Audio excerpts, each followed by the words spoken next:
Ei, pessoal, a gente está aqui hoje para mais um Canguru Entrevista, hoje recebendo a doutora Juliana Franco. E eu tenho um enorme prazer de receber a doutora Juliana aqui. Ela é pediatra, mas ela veio falar de um tema que eu não estava acostumada a ver pediatras falando, disciplina positiva.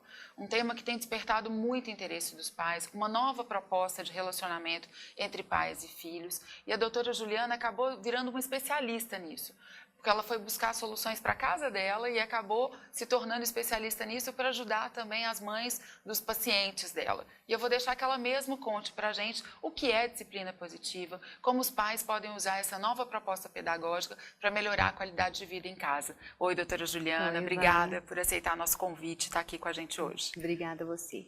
A disciplina positiva, para mim, veio como quase uma missão. Eu estava meio cansada da forma de educar que eu tinha com os meus filhos, uma forma mais autoritária, que às vezes vacilava também para uma forma permissiva, e fui buscar uma alternativa e conheci a disciplina positiva, a educação positiva. Começando do início, a disciplina positiva é como se fosse uma filosofia. Ela é um equilíbrio entre o autoritarismo e a permissividade. Eu estava não gostando mais de estar em casa, e isso me afligia muito. Eu adorava trabalhar, adorava estar trabalhando e sempre estava incomodada de voltar para casa e ver o caos que ficava a minha casa, né? Os dois filhos mais velhos brigando, a pequenininha gritando muito, eu gritando também. Então, eu descobri a disciplina positiva e as coisas começaram a mudar. E mudaram de uma forma muito rápida. Então, eu primeiro fui descrente no que realmente era, fui buscar mais informação, vi que a disciplina positiva já tem estudos científicos, tanto na neurociência, na neurofisiologia, já há 40 anos, então tem estudos já que comprovam a eficácia da disciplina positiva. A disciplina positiva é apenas um olhar mais respeitoso para a criança. É olhar a criança como indivíduo, respeitar os sentimentos dela e respeitar principalmente a evolução do cérebro dela, né? Então a criança, ela faz birra porque ela tem um cérebro ainda limitado, né? Então quando ela tem as emoções, ela tem os sentimentos, ela não consegue nomear esses sentimentos e isso vira uma birra. Então, a disciplina positiva, ela tem 5 princípios básicos que a gente fala. O primeiro é a conexão. Então, fala que toda criança precisa se sentir conectada e pertencente. Eu sempre fui uma defensora da criação com apego e realmente essa conexão vem desde a gestação.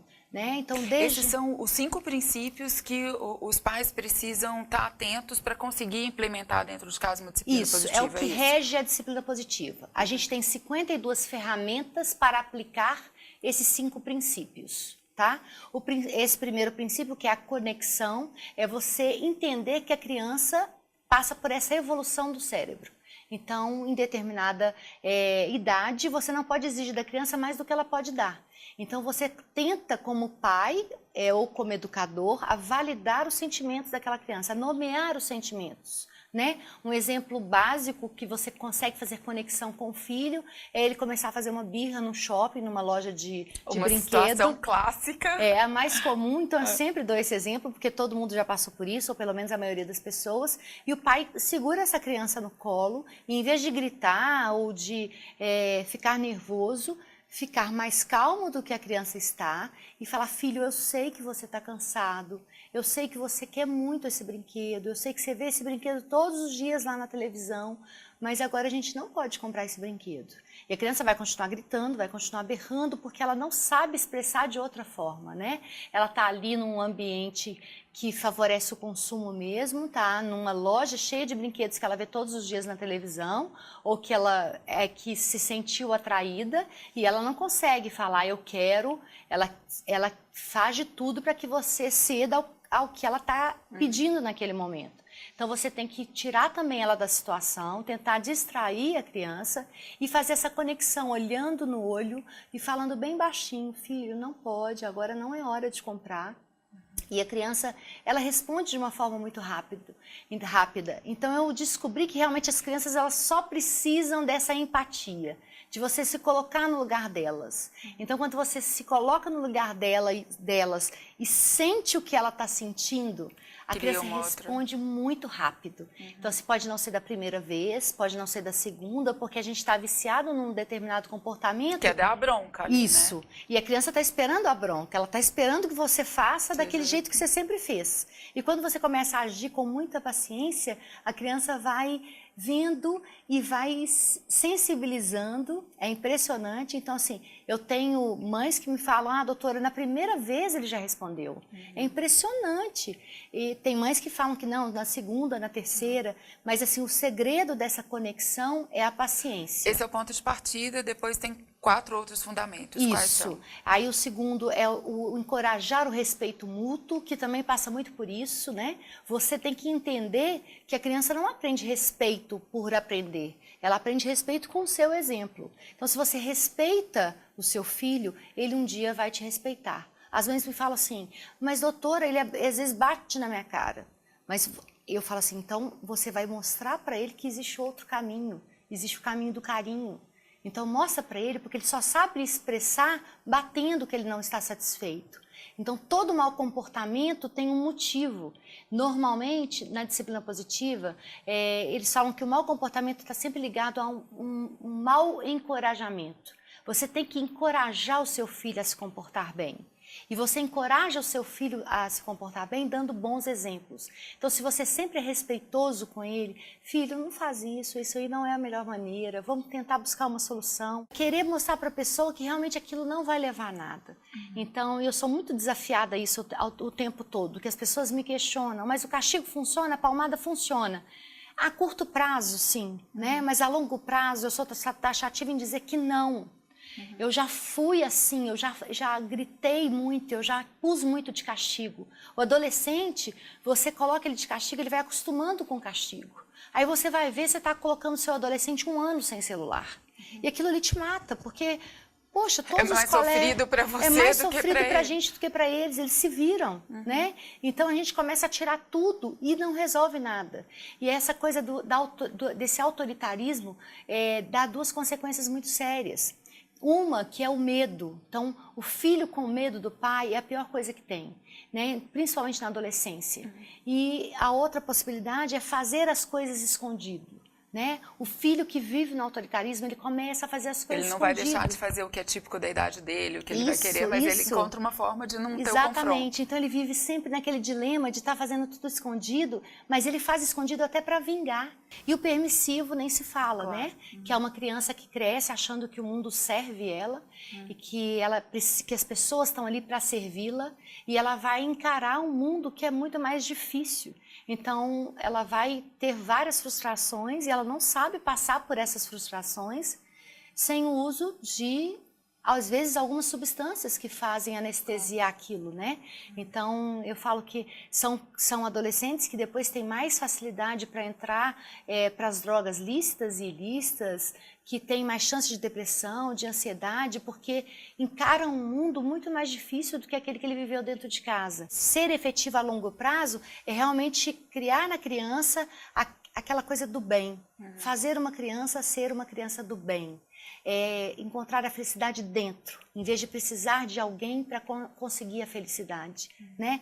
4º e 5º? 4º são as habilidades sociais e de vida, então elas descobrem as habilidades sociais e de vida. Eu falei na palestra da Canguru e repito, é bom a gente colocar a criança para cooperar em casa, eles se sentem úteis, eles se sentem conectados com a família, quando eles têm aquelas coisas que eles fazem mesmo para ajudar, então arrumar cama, lavar vasilha, essa cooperação não funciona para eles como um trabalho, funciona para eles como se sentir útil. Se sentir parte daquela família, eles se sentem parte da família. Eles voltam lá no primeiro princípio da conexão. Eles se sentem conectados com a família quando eles estão cooperando. E o 5º princípio é você incentivar a criança a descobrir as suas capacidades mesmo. Então, você deixar seu filho fazer aquilo que ele realmente gosta. Então, ele desenha, você encoraja. Que desenho bem feito, meu filho. Você se esforçou, olha que bacana. Então, tenta não elogiar o filho. Elogiar, você é lindo, você é perfeito, você é o melhor em matemática. Tenta sempre encorajá-lo a melhorar. Tem um estudo científico muito bacana que eu fui olhar, que a diferença do encorajamento para o elogio. O elogio te bloqueia. Então, você é o melhor em matemática, então você vai sempre querer fazer sempre ser daquele jeito na matemática. Você não vai querer ser melhor. Você não consegue também é um problema, uma frustração, né? E é um problema. Se você encoraja, nossa, você se esforçou e você foi muito bacana. Então, você cada vez vai ser melhor. Esse estudo mostrava crianças que faziam as encorajadas e as elogiadas, a elogiada, então eles davam a prova para a criança escolher. A criança sempre escolhia a elogiada sempre escolhia a prova mais fácil. Para ela sempre tirar 10. E a encorajada, exatamente, para sempre conseguir aquele elogio. Então depende de satisfazer o outro. Então eu sou feliz se o outro me der 10, né? E a criança encorajada, não, a criança encorajada, ela quer a prova sempre a mais difícil, porque é um desafio. Porque a pessoa fala assim, nossa, você tentou a mais difícil, e isso é o mais bacana. Queria falar um pouco de uma coisa que me surpreendeu até, que a doutora Juliana me contou hoje. Ela já falava sobre isso no consultório, falava nas palestras, mas agora a doutora Juliana é uma das especialistas reconhecidas no Brasil, certificada no Brasil para ensinar a disciplina positiva. Conta isso pra gente, doutora Juliana. Na verdade, foi um caminho assim, quando eu descobri a disciplina positiva, eu quis procurar o máximo de conhecimento possível. Né? Então eu comecei fazendo vários cursos, alguns cursos online, outros cursos presenciais, e aí fiquei aguardando a Disciplina Positiva Brasil, que é realmente são as pessoas autorizadas pela Jane Nielsen, que é a autora dos livros, né? Que é uma escritora americana. Que é uma escritora americana, que tem os livros na área de disciplina positiva, tem disciplina positiva para adolescentes, disciplina positiva na sala de aula. E ela tem 2 pessoas no Brasil, 2 psicólogas, que são autorizadas a dar o curso. Então, assim que lançou o curso, eu fiz o curso, então tenho o certificado como mãe, né? Mãe que tem um certificado em disciplina positiva, e vou agora 1º e 2 de agosto, vou tirar o certificado como profissional da área de saúde com o certificado para disciplina positiva. E para quem está querendo muito experimentar isso, quer testar isso em casa, tem mais novidade por aí, porque a doutora Juliana está preparando um e-book para ajudar a implementar essas 52 ferramentas. Conta disso para a gente. Na verdade, porque realmente virou um desafio para mim, virou uma missão. Né? Então, todos os relatos que eu tenho das mães que me mandam mensagem ou que me agradecem me motivam, assim. Realmente veio afetar a minha vida. Eu estava com a minha vida tranquila no consultório, fazendo aquilo que eu amo, mas eu descobri que eu poderia atingir muito mais mães do que aquelas mães que eu vejo dentro do meu consultório. E eu queria que todas as pessoas tivessem realmente a experiência que eu tive dentro da minha casa de transformação. Porque nada como ter uma casa de paz, nada como ter a paz dentro da sua casa. E eu acredito hoje na disciplina positiva como o único caminho para a paz na humanidade. Então, eu falo que não é uma utopia, é uma coisa que eu acredito profundamente. Que se a gente transformar essas crianças, transformar essa geração, a gente vai estar transformando o mundo, né? Porque o mundo precisa disso, precisa de adultos empáticos, de adultos solidários, de adultos que vejam a dor do outro e se comovam com a dor do outro e que façam coisas para modificar realmente, né, a realidade.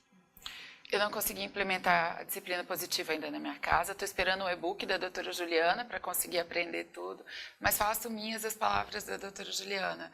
É isso que a gente quer fazer aqui, ajudar os pais a criarem filhos melhores para o mundo, porque assim a gente vai transformar o mundo. Então eu desejo para vocês que consigam aí um caminho para ter paz em casa. Sigam a doutora Juliana. Obrigada, doutora Juliana. Obrigada, Ivana.